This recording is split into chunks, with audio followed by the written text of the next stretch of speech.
In today's tutorial, I'm going to show you how to uninstall programs and applications on your Lenovo laptop, tablet, or desktop computer. So this should hopefully be a pretty straightforward process here, guys. And without further ado, let's go ahead and jump straight into it.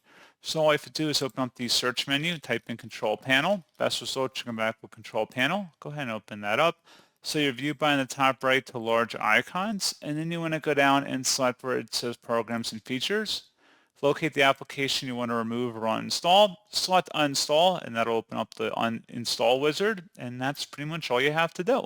So as always, thank you guys for watching this brief tutorial. I do hope that was able to help you out, and I do look forward to catching you all in the next tutorial. Goodbye.